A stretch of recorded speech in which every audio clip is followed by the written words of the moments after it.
You've got courage to lead. Courage to lead. Be brave and be bold. Whoa. Let it roar. Welcome to the Courage to Leap and Lead podcast, where each of our guests share the stories of courage that helped them become powerful leaders. Before we start today's show, please remember to visit 𝗏𝗏𝗃𝗃consulting.com, where you can find all the episodes and other excellent resources, all at 𝗏𝗏𝗃consulting.com. Now here's your host, Leadership Courage Coach, 𝗍𝗏 𝗏𝗏. Hello, everybody. This is 𝗍𝗏 with Courage to Leap and Lead podcast. Actually, we do live streaming also on LinkedIn. And today I'm talking to the brilliant Lisa McLeod, who has written, the first part you have to listen to hear her story, which is like, take your heart and squeeze it.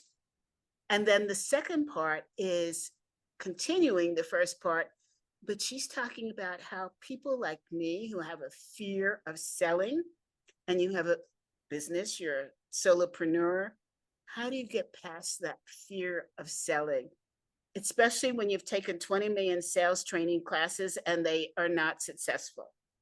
So if you didn't see it, watch the first part, because Lisa actually, she didn't tell me she was going to do this, took me through an exercise that makes me feel so much better about selling.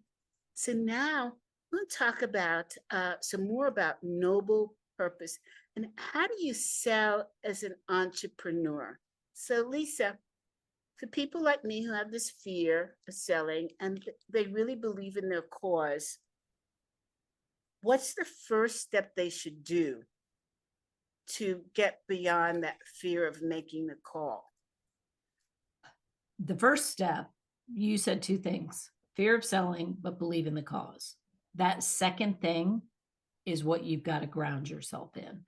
So I work with a number of entrepreneurs as a coach. And one of the things that's always helpful is to define with specificity how what you're selling, your offering, your coaching, your ice cream shop, your whatever, how does it make a difference? And there's a couple questions that you want to answer. How does it make a difference? Number one. Second question is, how do you do it differently than anyone else? And the third question is, on your best day, what do you love about your job? And so the reason that you want to answer those questions is that is your sales narrative. And the reason people hate selling is because they think they're trying to convince people to do something that people don't want to do. And so to that, I say two things. One, don't give yourself that much credit. People are smart. They don't do things they don't want to do. Really, they're not going to make an impulse buy. So don't over-index on how persuasive you can be. So that's point one, get that out of the way. But the second point is all our research tells us what our own lived experience validates. They can tell if you were there to help them or there to close them. And all you have to do is decide that you're there to help them. And they will feel the difference, and so will you. Because if I was here to close you on your own workshops, let's say, I would say, 𝗍𝗏, these workshops are really valuable. Oh, a lot of people have found them great. I'm doing them because I'm doing them with the book launch. I've got this great special, blah, blah, blah, blah. You're going to feel that. But if I come to you and say, I've been doing workshops on how to be courageous after a failure, and I'd be curious, what role do failure and courage play in your organization?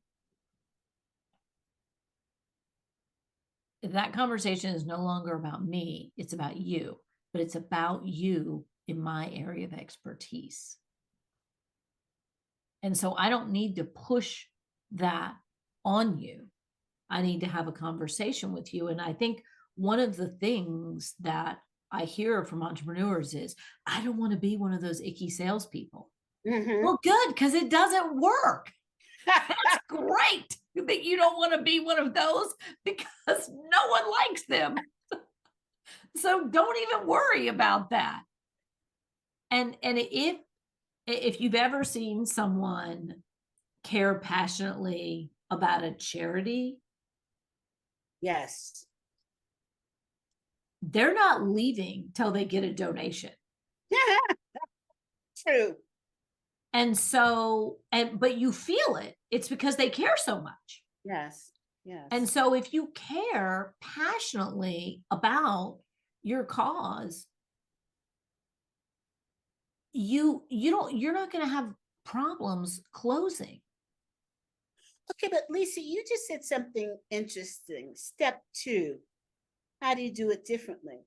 If you are selling a workshop is a workshop.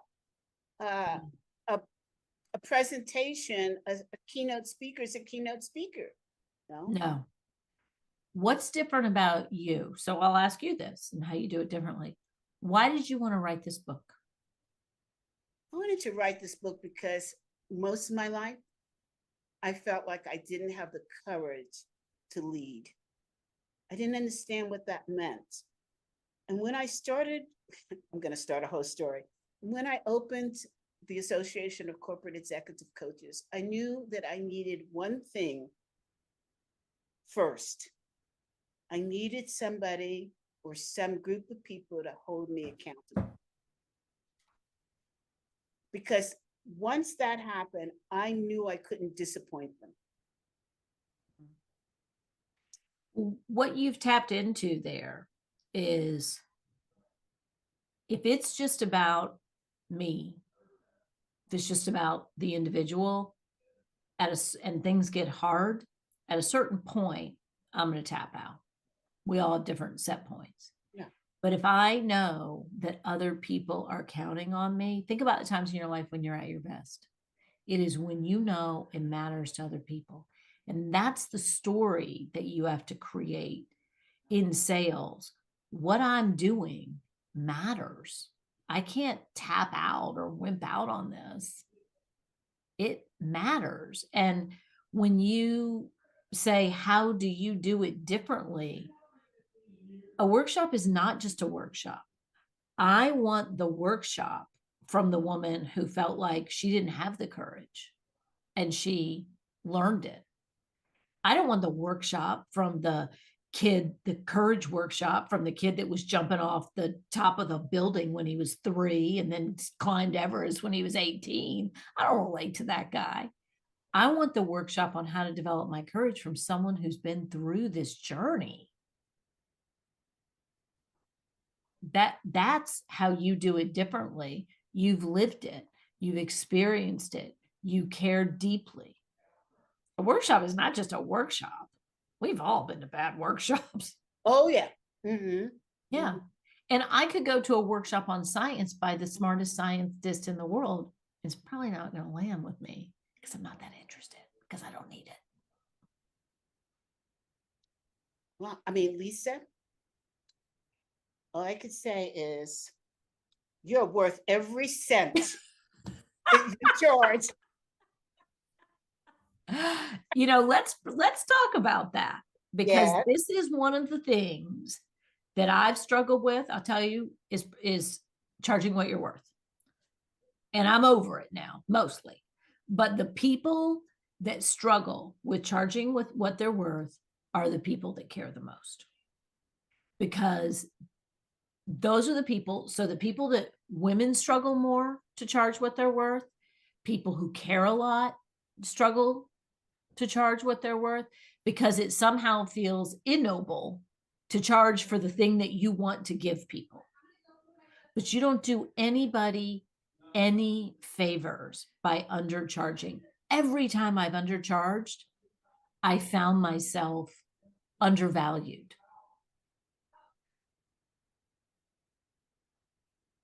And if I kept my rates low, I would be hired by John and Jane sales rep, and maybe I'd make them a little bit better. But as I've been able to, through my thought leadership and through my books and through courage, charge more, Now I get hired by the CEOs of giant companies and I'm affecting more people.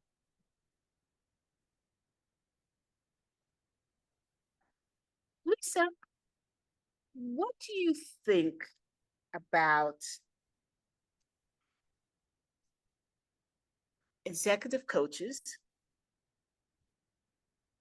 who, you sort of answered this just now, don't charge enough, but B, don't market themselves, so that it's all about word of mouth, which we know is about as great as a lead balloon, especially during times of pandemics?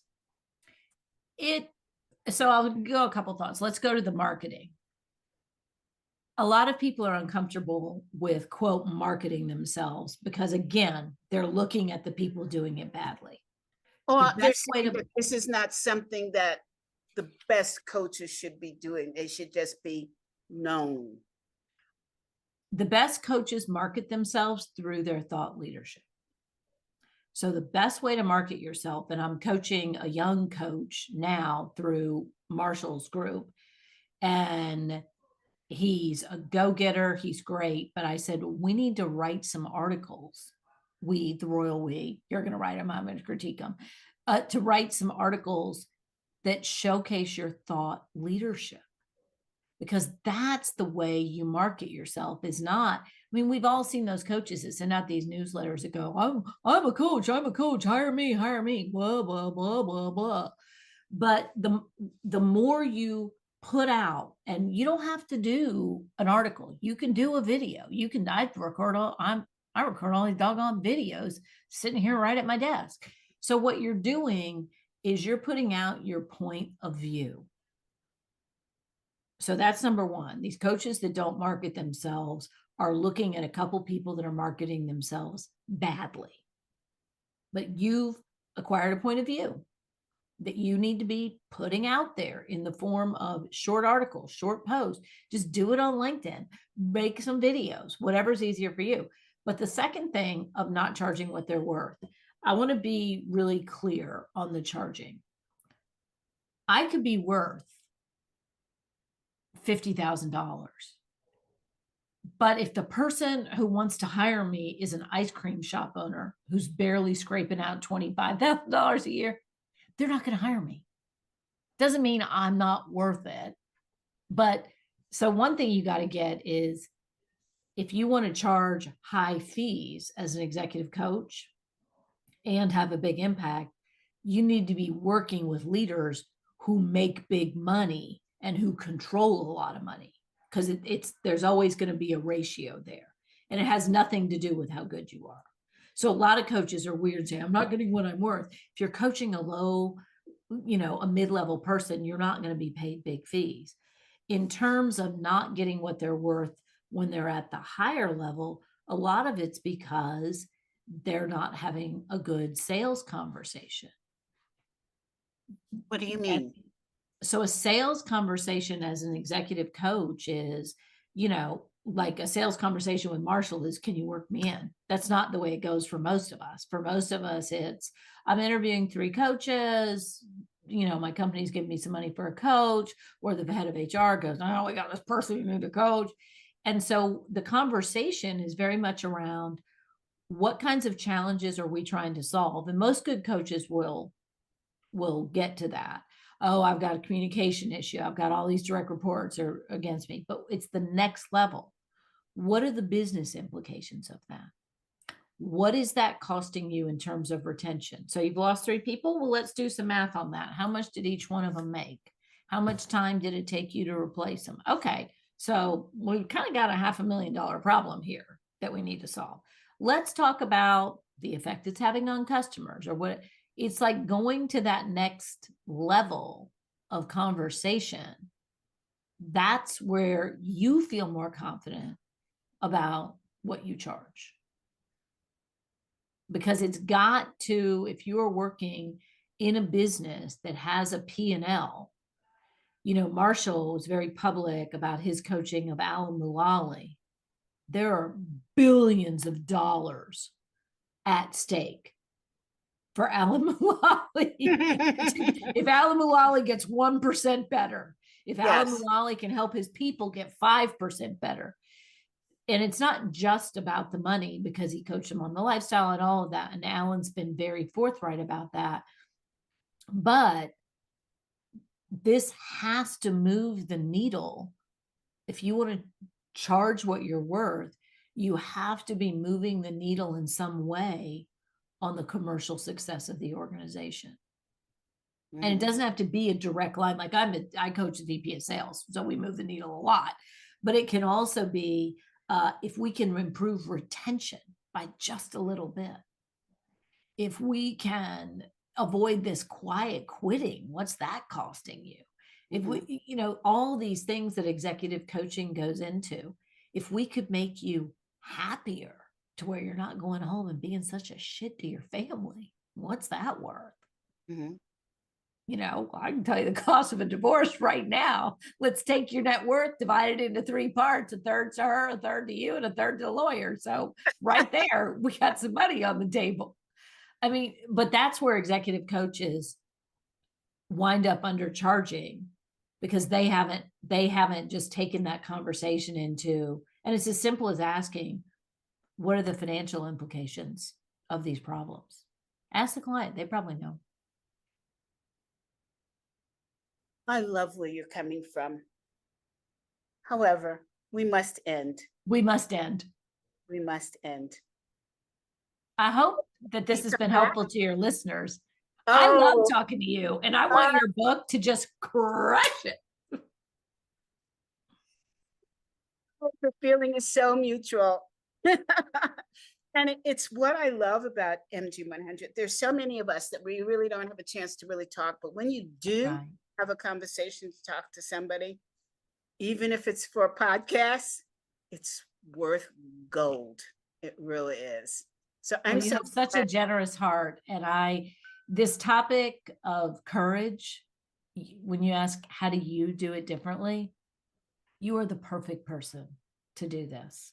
You are the perfect person to talk about courage. Because like I said, I don't want to hear about courage from someone that's never struggled with it, or someone that it's been easy for.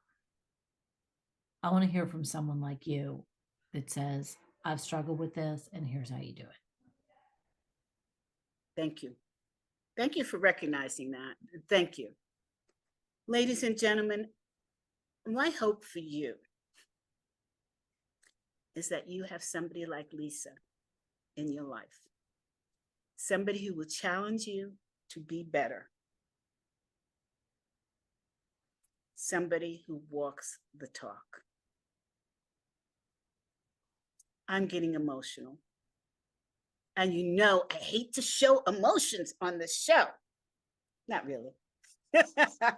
You know what? We should all care about our lives and our work enough to get emotional about it. I agree, totally. Look Lisa up. Look at her website, read her books, and go to LinkedIn Learning. I know you'll be on that line behind me, because I'm leading that line. Ladies and gentlemen, we'll see you next week. Lisa, thank you so much. Such a pleasure. I will see you around the water cooler.